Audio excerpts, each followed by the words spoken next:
For almost half a century, this was the Dance family's idyllic home in Ballowra on the New South Wales south coast. This is what's left of their home now.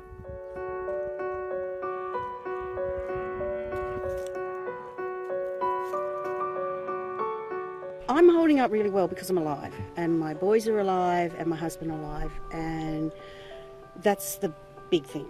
That was a home that you'd had for 46 years? Yes, my children, I taught my children for 14 years in it, my first two children.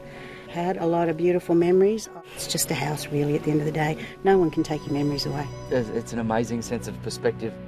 No one, though, will take away the memories of how her home was lost. Along with her husband Keith, her son and son-in-law, they rolled up their sleeves and fought the inferno side by side as a family. We had a plan, and it was solid, and we stuck to it. And that's what saved us.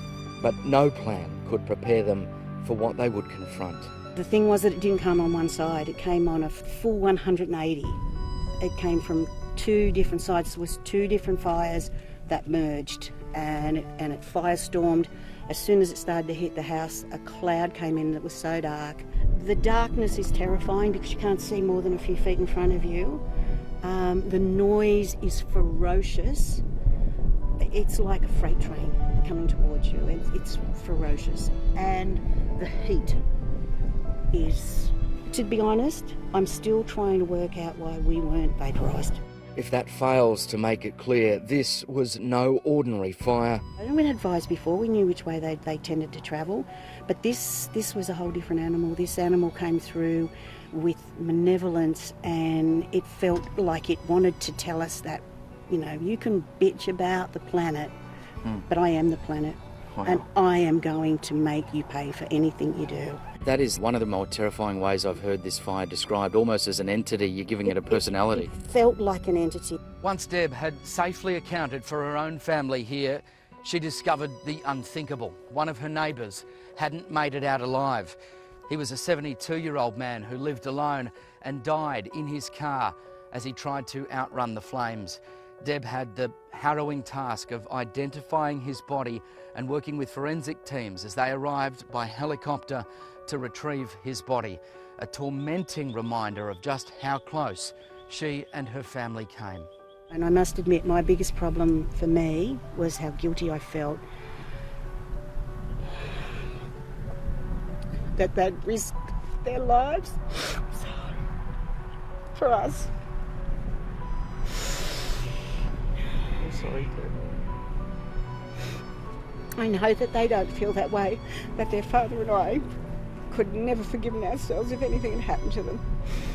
Incredibly, when I met them, they were doing it all over again at another of the family's properties. Here you are again, standing out here, doing it all over again. I know, one of the guys that we went through it all with, you know, for the days, and they rang me this morning, they said, "Yep, and you're doing it all again." I said, "I must really." And so what's happening here? You can hear they're coming, it's around us. Because we've been through it in such a short time ago, and we know how unpredictable and how terrifying a firestorm is, we're very nervous.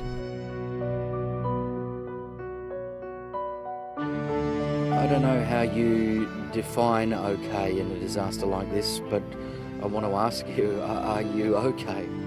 I am. I know that I've got a lot of trauma to work my way through. I'm a really strong person, although yesterday I actually broke down and cried with my daughter and said, "I've lost my music." And she said, "What do you mean you've lost?" I said, "I've got no music in me. I always have music in me. I always hear music, some sort of music inside of me."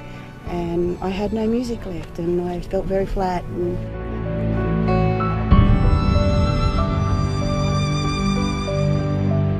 She passed me my beautiful little 10-month-old granddaughter, and she put her head on my shoulder, wrapped a hand around my head, patted my face, and I said, "Oh, I can hear a melody." So yeah, and I mean, jeez, I am. Oh well, sorry. No, it's all good. It's all good. I'm a tough cookie. You are a tough cookie, and I cannot thank you enough for the bravery it takes to share your story. Thank you.